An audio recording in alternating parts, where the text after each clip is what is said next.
Children, let me ask you a small question. Have you ever borrowed anything from your friends? For example, you have forgotten to bring a pencil and borrowed it from someone in your class. Imagine that you have lost the thing which you borrowed. What would happen to you? This lesson is about the consequences of being careless and hiding the truth. Let's see what would happen in the story The Necklace, written by Guy D. Maupassant. Before entering to the lesson, let's overview the story once. Overview of the lesson. Here in this module, we have three parts: read and find out, think about it, talk about it. Before we begin our lesson, let's have a glance on the learning objectives of this lesson. Learning objectives: to derive the meaning of unfamiliar terms in a text through the use of context clues, to identify the use of situational irony in a short story, to practice discussion skills within a small group, to practice the attitude that satisfaction is the key to happiness. Children, let's move to the lesson. The writer of the short story The Necklace was Guy de Maupassant. He was born in France and known as the master of French short story form. He based most of his stories against the backdrop of the Franco-Prussian War, which had affected him profoundly. He wrote over 300 short stories. Among those, the popular stories are The Wreck Found on a Drowned Man, A Piece of String, The Necklace, and Boulet de Chuif. His writings are known for satirical portrayal of the upper class of French society, unexpected plot twists, moral lessons, and pessimism. The story The Necklace teaches us a very important thing, which is to be happy with what we have and not to expect too many things. Now, in this story, a beautiful young lady born in a middle class family, but she wanted to be someone in the high society. She would do anything to get there. What all she did and what happened to her is the part of the story. So, let's get on to the story.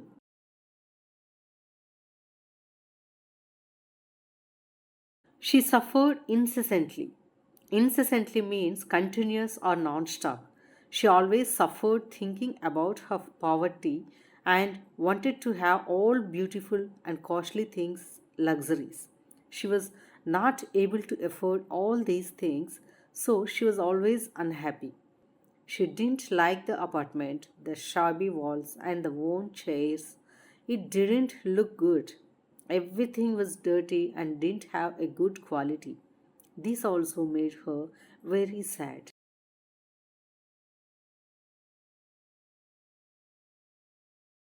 Sometimes, when she was sitting with her husband for dinner, her husband uncovered the tureen.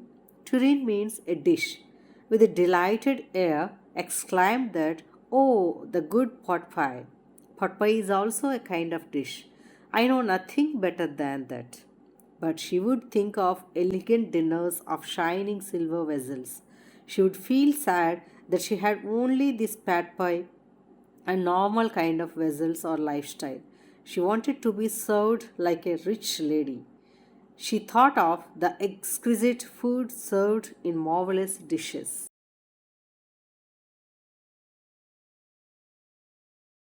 She had a friend who was very rich and she was her schoolmate. And whenever she visited her and came back, she used to feel so sad and anger because by looking at all the riches that the lady had, she used to always cry because she didn't have all the riches she wanted. She was not happy with the kind of life she was living. One day evening, when her husband returned from work looking very happy, and he had big cover in his hand, and he said happily with her, "Here is something for you." She opened the cover and looked at it. There was a beautiful invitation card, and something was written on it. That is, the minister and his wife are inviting this couple, Mr. and Mrs. Loisel, for some function. M means Mr. and MME in French is Madam.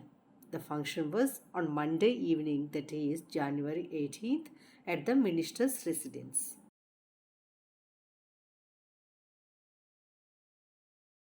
The husband thought that she would feel very happy because they were invited by the minister for a function, especially at his residence.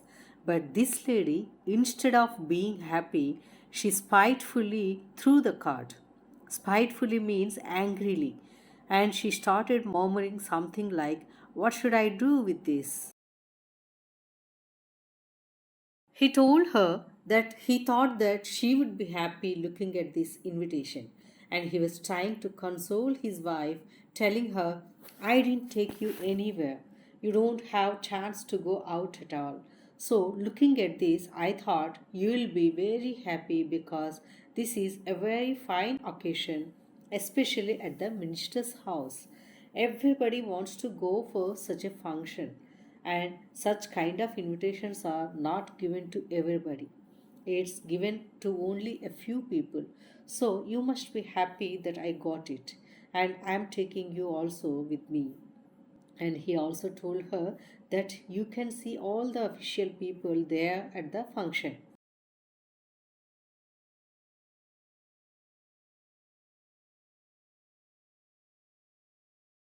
So, when he tried to explain this, she looked at him as if she was very irritated, and she asked him a question. "What do you think I should wear for such a big occasion?" And then he just told her that, "See, when we go out together, especially to the theater, you wear a beautiful dress. Why don't you wear that dress?"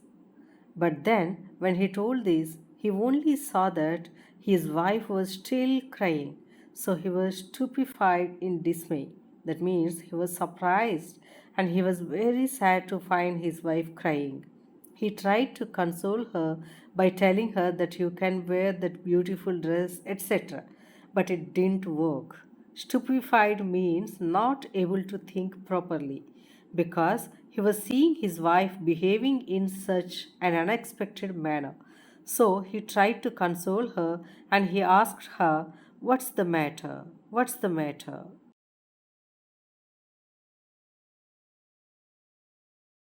She controlled her anger with great effort. She responded to him in a very calm voice, and tears were rolling through her cheeks and wiped them off. And then she tried to answer him. She told him, "No matter, I have no proper dress to wear, so that I don't want to come to this function.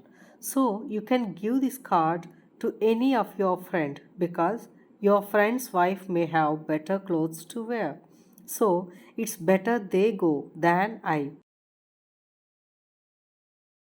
Hearing Matilda's words, he felt very sad, and then he told her, "Okay, let's see what we can do." And he wanted to buy her a new dress, and he also told her that it should be very simple and it should also be fit for other occasions as well. That means he didn't want to waste money simply on all these luxuries. He wanted to know the cost of such a dress.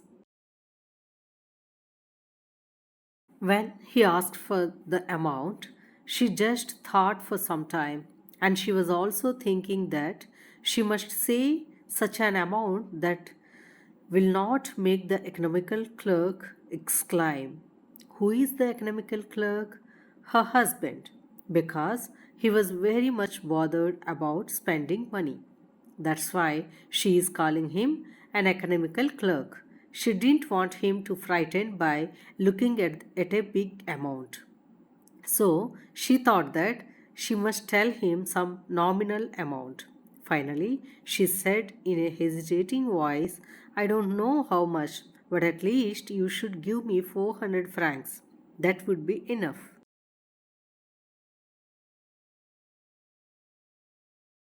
He had exactly 400 francs. He had saved that money because he wanted to buy a gun with that. Because most of his friends would go for hunting parties, especially on Sundays. So he wanted to go along with them. So he had saved money to buy a gun. He told her that I'll give you the money which I saved to buy a gun, but you try to buy a pretty dress with that. He always would try to make her happy by his best. Children, let's recall the story up to here once and answer the following questions. Question number 1. What kind of a person is Madame Matilda? Option A, content and satisfied with her life. B, generous. C, unconcerned about her appearance. D, materialistic and yearning for wealth and luxury. Yes, children, exactly. The correct answer is option D, materialistic and yearning for wealth and luxuries. Question number 2. Why was Madame Matilda Loisel always unhappy? Option A, she lacked a loving family. B, she was in poor health. C, she was dissatisfied with her social status and longed for luxury. D, she had no friends. Good. The correct answer is option C. She was dissatisfied with her social status and longed for luxury. Question number 3. What kind of person is Mr. Loisel? Option A. He is content with a simple life and tries to make his wife happy. B. He is materialistic and obsessed with wealth. C. He is extravagant and enjoys a luxurious lifestyle. D. He is indifferent to his wife's desires and ambitions. Yes, children, the correct answer is option A.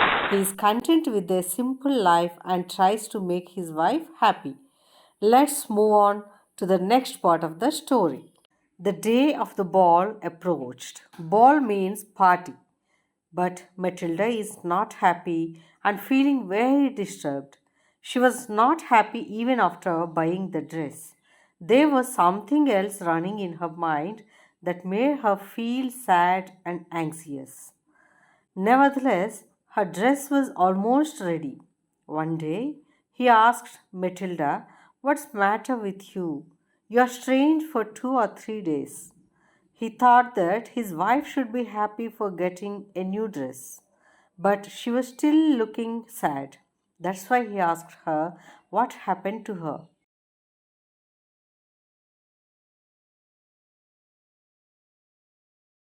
She responded him like this: I'm vexed, angry, and sad and worried because I don't have a proper jewelry to wear to decorate myself, especially to that party.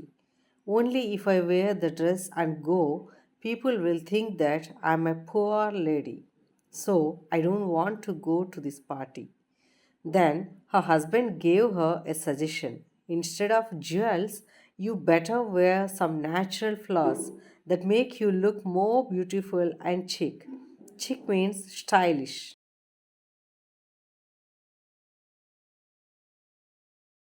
She was not convinced. She said, "No, there's nothing more humiliating. That means feeling ashamed and having to create such a figure of myself. I don't want to be looking like a poor woman in the midst of rich women. They all be rich women there, and I don't want to stand between them like a poor lady with not even a jewel to wear." Then suddenly her husband got an idea. He said that, "Why don't you go to your friend, and her friend's name is Madame Forster, and ask her to lend jewels?" She uttered a cry of joy. "It's true," she said. "I had not thought of that." So she was also excited, think of that. And she said, "Yes, what you say is correct."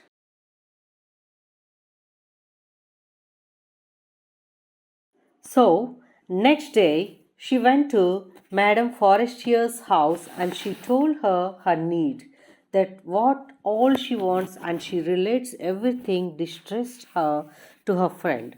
Distress means extremely sorrowful. She was extremely sad about her condition. Madame Forestier had offered generously Madame Loisel to choose whichever she likes from her jewel case. From the jewel case, she found different kinds of jewelry like bracelets, collar of pearls, gold jewels of admirable workmanship. She tried each jewel by looking at the mirror, but she was not able to choose which one she should wear. And at the same time, she did not want to give them up also. Then she asked her friend, "Do you have any other more?" Because she was not satisfied with what is there in the box.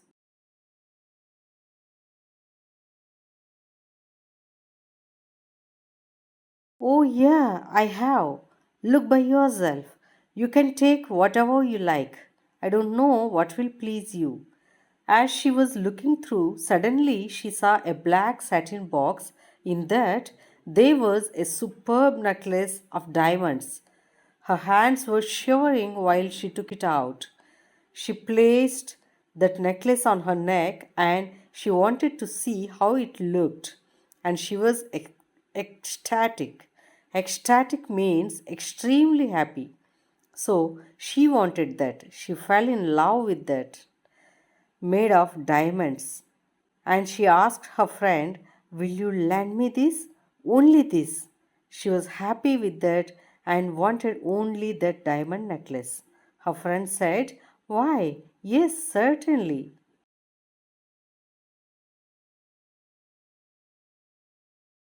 Her friend was ready to give her the diamond necklace. Then she embraced her friend, being thankful, and then she took the treasure of the diamond necklace and went away. The day of the ball, that is, the day of the party, arrived. On the day, she wore her beautiful dress and diamond necklace, and she was looking very pretty on that day. She was the most beautiful lady there, and she was elegant, means stylish, very gracious, smiling, and full of joy. All the men at the party noticed her because she was very beautiful, so they came to her and wanted to introduce her.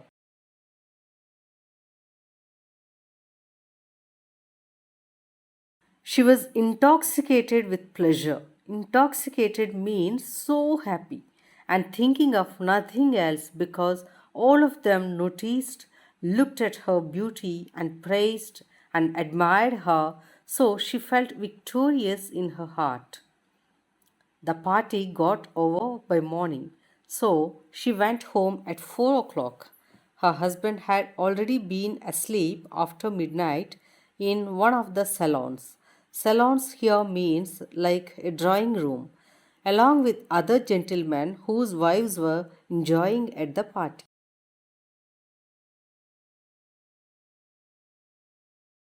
While moving to home, the husband put a wrap, means something like a shawl, around her neck, and it was very modest looking.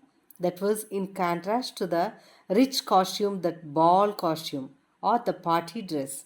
But Madame Loisel did not want the other rich men to see her modest looking wrap because they all were covering themselves with very rich fur. Mr. Loisel wanted to call a cab to go home and wait for the cab. But Madame Loisel wanted to escape from that place somehow, and so she started getting down these steps quickly. When they went out to the street, they couldn't find any carriage.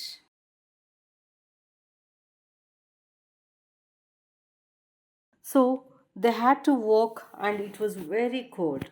They were shivering and hopeless of finding carriages. Finally, they were able to see one very old coach, and it took them to their home. They were very tired. It was all over for her, that means the party over, and all her exciting moments were over. And on his part, he remembered that he would have to be at the office by tomorrow 10 o'clock. Finally, she removed the wraps and stood in front of the mirror, and she wanted to have a glance of her beauty. Suddenly, she started screaming. The necklace was not around her neck, it was missing. Children, let's have a glance on our understanding.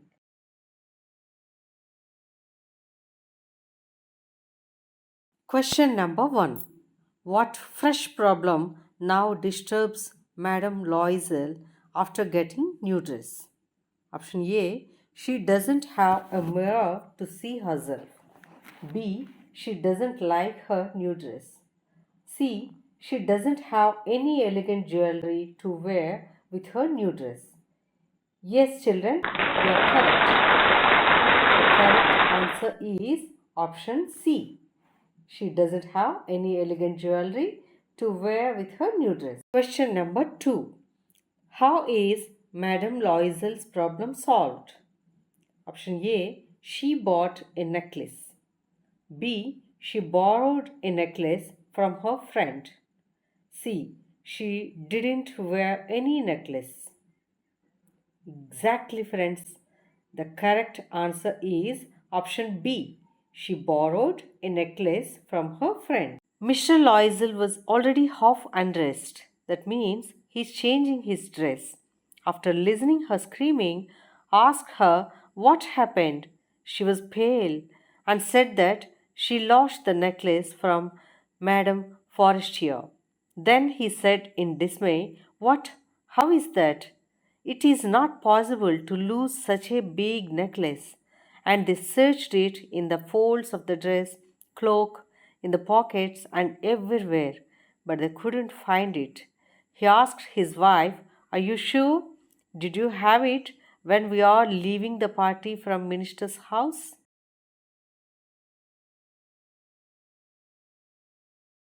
She said that, "Yes, I felt. I know that it was there on my neck." And he replied as, "Okay, if it is lost on the street, at least we could have heard the sound when it was falling. It must be in the cab."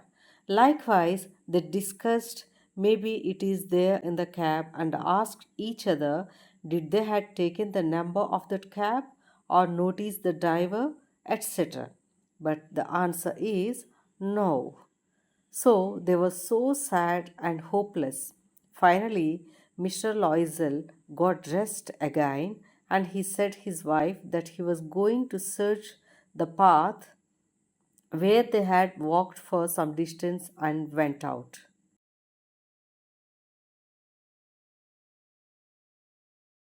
And she could not even change her dress because she was deeply worried of that she had lost the necklace, and she just sat down. And by 7 o'clock her husband returned after the search but found nothing. So he went and gave a complaint in the police station, and he also went to the newspaper office to give an advertisement for lost items, and he also offered a reward if somebody finds it.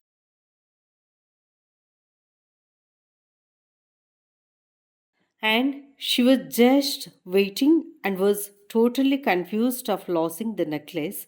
And Mr. Loisel returned in the evening. His face was pale and sad. He had discovered nothing.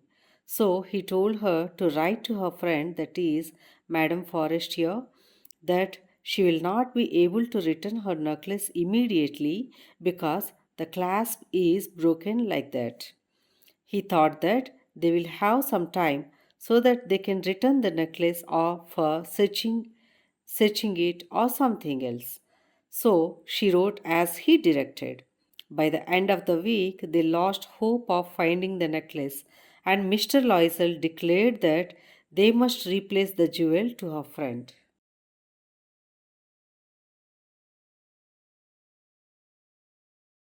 So they went to a jewelry shop called Palais Royal, and there they found a chaplet of diamonds, and that was exactly like the one they had lost, and it costs 40,000 francs. Loisel possessed only 18,000 francs, which his father had left him, and the remaining he borrowed from usurers and from different lenders by giving ruinous promises. Finally, they bought the necklace for 36,000 francs. Then Madame Loisel returned the necklace to Madame Forestier, and Madame Forestier said that you should have returned them to me sooner, for I might have needed them.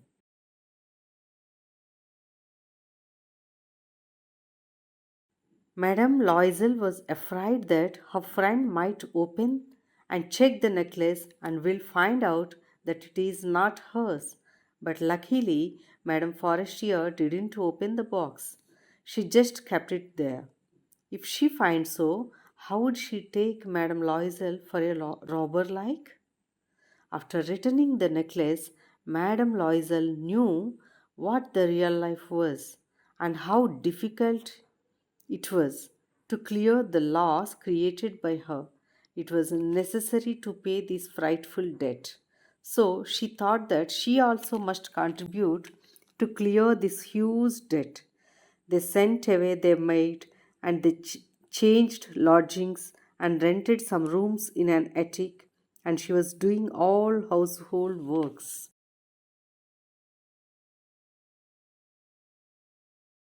She was also working in the kitchen. She did not have any cook. She was doing dishes and washing clothes. She started doing all the work by herself so that she could save some money to repay the debt. She even went shopping to grocers, butchers, and to fruiterers with her basket, and she was haggling, that means bargaining, for even only little amount of money.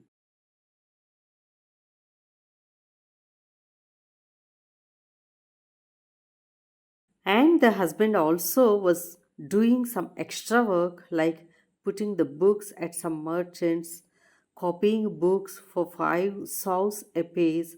So all these extra work they were doing to repay the debt lasted for 10 years. After 10 years, they were able to restore the amount. But now, Madame Loisel looked old now because she was working very hard and had no rest. She had become strong, hard, crude woman of the poor household.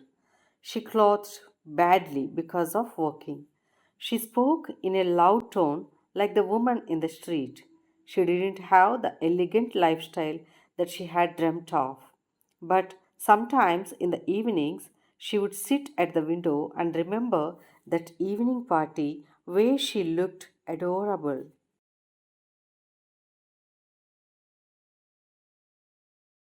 So she was thinking that how life would have been changed if she had not lost the necklace and realized on life cannot be the same all the time and it is full of changes. How a small thing can change our life completely. One Sunday, for a change, she went walking in the Champs Elysees, maybe a park. As she was walking, she suddenly saw a woman walking with a child. It was Madame Forestier, and she was still looking young, pretty, and attractive. Madame Loisel wanted to speak to her.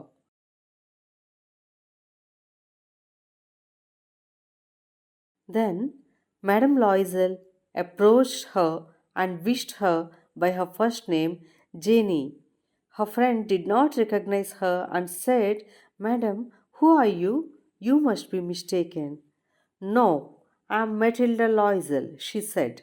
Immediately, Madame Forestier recognized her and surprisingly said, Oh, poor Matilda, how you have changed.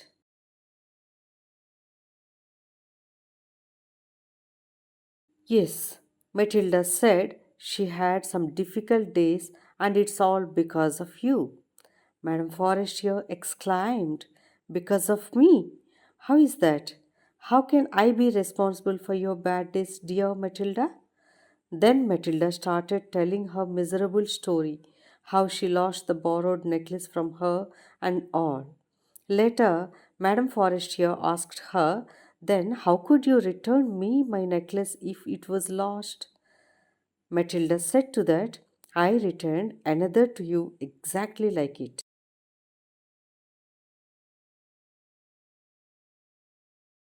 And it took us 10 years to repay the money with which I had bought that necklace. You can understand that it is not easy for us who have nothing, but now we finished paying and are happy. So, immediately, Madame Forestier asked her surprisingly, "Did you replace it with a diamond necklace?" Matilda said with a proud smile, "Yes, you didn't perceive it then? They were just alike." Then Madame Forestier said that, "Oh, Matilda, I am sorry to not tell you that the necklace I gave you was not costly. It was worth over 500 francs." Poor Matilda, astonished.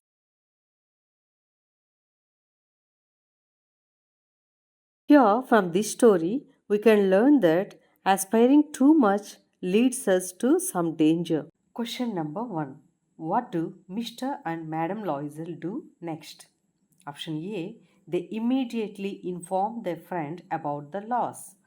B. They searched for the necklace throughout the night. C. They decide to report the loss to the police. D. They borrow money to replace the necklace without their friend knowing. Yes, children, you are correct. The correct option is D. Question number 2. How do they replace the necklace? Option A. They borrow money to buy a new identical necklace. Option B. They confess to their friend and ask for her forgiveness. C. They searched for the lost necklace in the streets. D. They give up and decided never to replace the necklace. Absolutely, children. The correct option is A. Thank you for watching.